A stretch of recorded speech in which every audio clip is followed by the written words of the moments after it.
Hello students, Shrimati Modi देवी प्रिया girls college Jaswantpur के इस YouTube channel पर आप सभी का हार्दिक स्वागत है।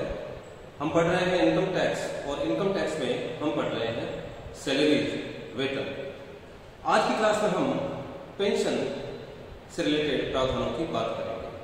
तो जब कोई कर्मचारी सेवानिवृत्त हो जाता है, रिटायर हो जाता है, तो उसके नियोक्ता की तरफ से एक सामयिक भुगतान पेंशन के रूप में किया जाता है। तो पेंशन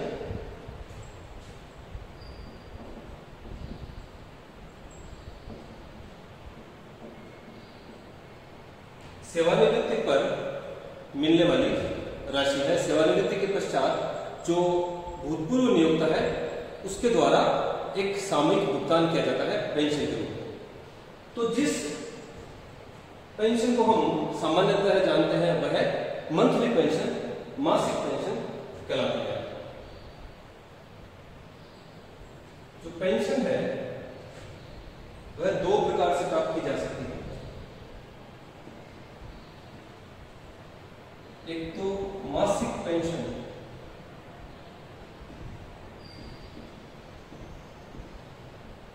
मंथली पेंशन। तो हर महीने पेंशन के रूप में एक राशि कर्मचारी के द्वारा प्राप्त की जाती है उसकी रिटायरमेंट के बाद में, सेवानिवृत्ति के पश्चात।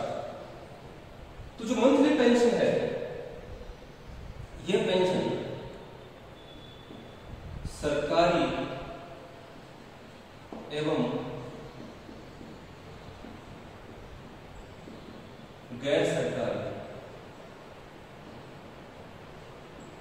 सभी कर्मचारियों के लिए प्रयोज्य होती है। तो सेवानिवृत्ति के बाद, रिटायरमेंट के बाद पेंशन के रूप में जो राशि प्राप्त होती है, मासिक पेंशन के रूप में जो राशि प्राप्त होती है, यानी कि हर महीने जो पेंशन प्राप्त होती है, वह पेंशन सभी कर्मचारियों के लिए, चाहे कर्मचारी सरकारी हो या गैर सरकारी हो, सभी कर्मचारियों के लिए पेंशन की राशि कर योग्य होती है। और पेंशन की राशि को वेतन से आय शीर्षक के अंतर्गत कर योग्य किया जाता है, यानी कि वेतन की आय में सम्मिलित किया जाता है। और पेंशन को एक मुश्त भी प्राप्त किया जा सकता है।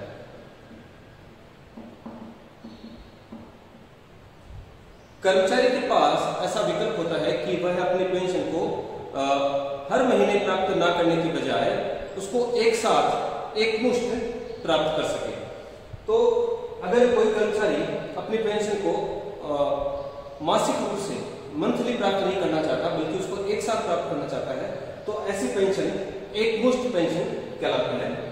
कम्यूटेड पेंशन कहलाती है। तो कम्यूटेड पेंशन यानी कि पेंशन की राशि हर महीने प्राप्त करने की बजाय उसको एक साथ प्राप्त किया जाए। तो कम्यूटेड पेंशन केंद्र एवं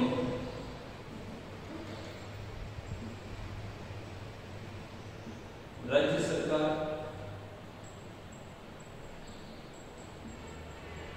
स्थानीय सत्ता तथा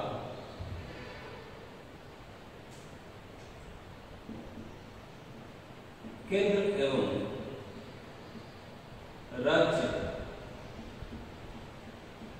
अधिनियम के अंतर्गत स्थापित निगम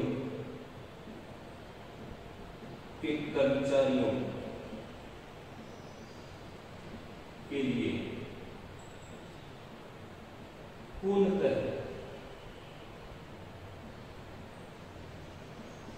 प्रमुख होती है।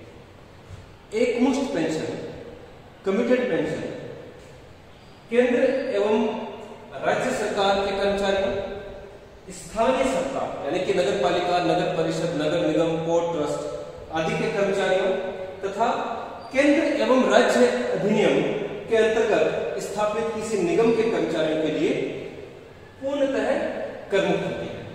जबकि जो मंथली पेंशन है, जो पेंशन हर महीने प्राप्त होती है, मासिक पेंशन है, यह पेंशन सभी कर्मचारियों के लिए, चाहे वो कर्मचारी सरकारी हो या निजी कर्मचारी हो, गैर सरकारी कर्मचारी हो, मंथली पेंशन सभी कर्मचारियों के लिए कर योग्य होती है और पेंशन की राशि को वेतन की आय में सम्मिलित किया जाता है।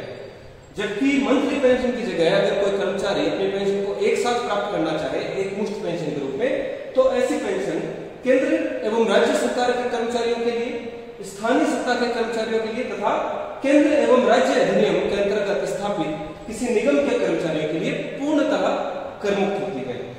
इनके अलावा इन्हें अन्य कर्मचारियों के लिए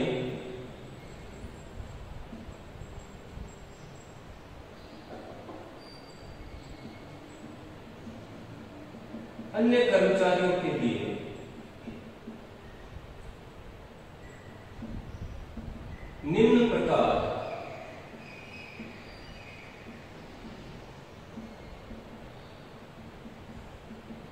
से करमुक्त होगी।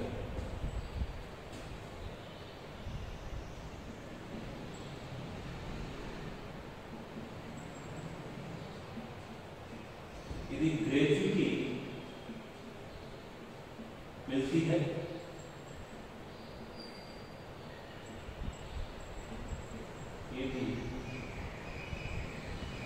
ग्रेच्युटी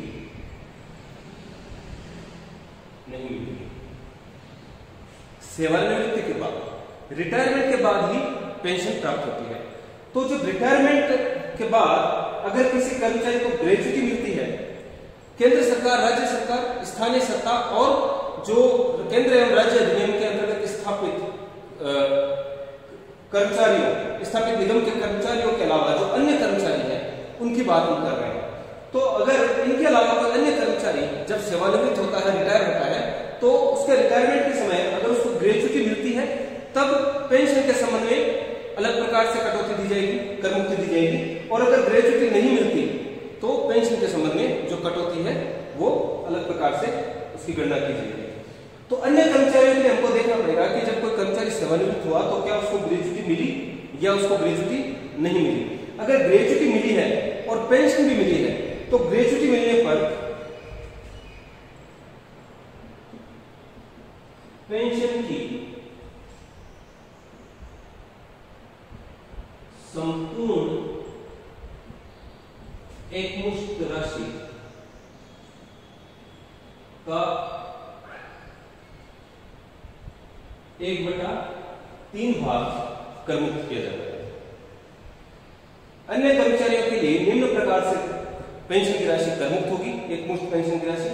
यदि इनको ग्रेच्युटी मिलती है और पेंशन भी मिलती है, तो ग्रेच्युटी मिलने पर पेंशन की संपूर्ण एकमुश्त राशि का 1/3 भाग, और यदि ग्रेच्युटी नहीं मिलती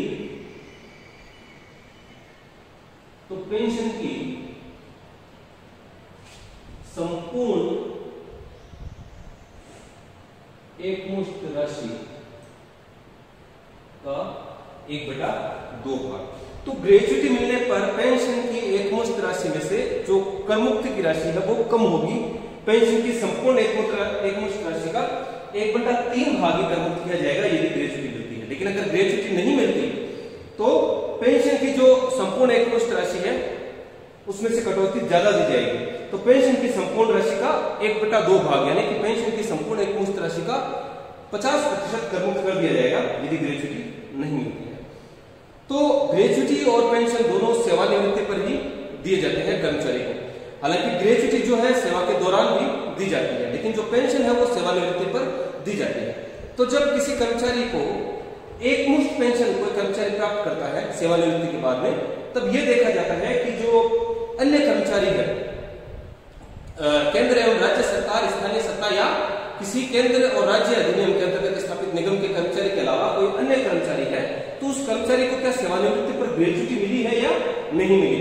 अगर ग्रेच्युटी मिली है और पेंशन भी मिली है, तो ग्रेच्युटी अगर मिली है तो पेंशन की संपूर्ण राशि का 1/3 भाग करमुक्त किया जाएगा, और अगर ग्रेच्युटी नहीं मिली तो पेंशन की संपूर्ण एकमुश्त राशि का 1/2 भाग करमुक्त किया जाता है। इसके संबंध में एक प्रैक्टिकल क्वेश्चन सोल्व करेंगे।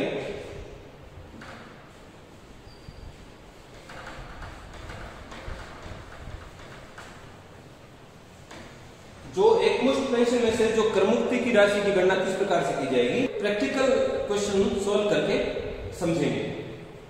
मोहन एक कंपनी की सेवा से 1 जनवरी 2021 को कार्यरत हुआ। गत वर्ष 2020-21 है और 20-21 जो है वो अप्रैल 2020 से लेकर मार्च 2021 तक है। तो गत वर्ष 2020-21 में 1 जनवरी 2021 को मोहन कार्यरत हुआ यानी सेवानिवृत्त हुआ और उसे 6,400 रुपए की प्रति माह पेंशन स्वीकृत की गई। तो जो मंथली पेंशन है, प्रति माह पेंशन, वो सभी कर्मचारियों के लिए कर योग्य होती है, उसको वेतन की आय में सम्मिलित किया जाता है। तो गत वर्ष में अगर इसको केवल प्रति माह पेंशन ही मिलती 6,400 रुपए, तो गत वर्ष में 3 महीने की जो पेंशन है जनवरी, फरवरी, मार्च, वो इसकी गत वर्ष की वेतन की आय में सम्मिलित की जाती 6400 रुपए प्रति माह के हिसाब से। लेकिन आगे क्वेश्चन में कहा है कि उसे 2,40,000 रुपए ग्रेच्युटी की भी प्राप्त हुए। तो जब वो कार्यमुक्त हुआ, सेवानिवृत्त हुआ, तो उसकी पेंशन निर्धारित की गई 6400 रुपए प्रति माह और उसको 2,40,000 रुपए ग्रेच्युटी के भी प्राप्त हुए। उसने पेंशन के 3/4 भाग के लिए एक मुश्त राशि 2,88,000 रुपए प्राप्त की। तो अब ये पेंशन के 3/4 भाग, इसके 3/4 भाग के लिए उसको एक मुश्त राशि मिली है 2,88,000 रुपए, यानी कि 1/4 भाग संपूर्ण पेंशन की राशि में से 3/4 भाग तो एक मुश्त प्राप्त करेगा, एक साथ प्राप्त करेगा और बाकी का 1/4 भाग वह आगे भी प्रति माह प्राप्त करता रहेगा। तो 6400 रुपए प्रति माह इसकी पेंशन स्वीकृत की गई है, जिसमें से 1/4 भाग यानी 6400 का 1/4 भाग इसको प्रति माह प्राप्त होता रहेगा और वह वेतन की आय में शामिल किया जाएगा, वेतन की आय में शामिल किया जाएगा और कर योग्य होगी ये पेंशन। और 3/4 भाग के लिए उसने एक मुश्त राशि 2,88,000 रुपए प्राप्त किए। तो अगर इस क्वेश्चन को हम हल करें तो हम जब ग्रॉस इनकम फ्रॉम सैलरी की कैलकुलेशन करेंगे तो उसमें हम इसको दिखाएंगे। Commuted pension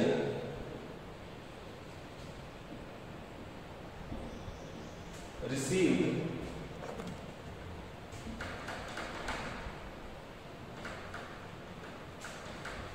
commuted pension received एक मुश्त राशि प्राप्त हुई है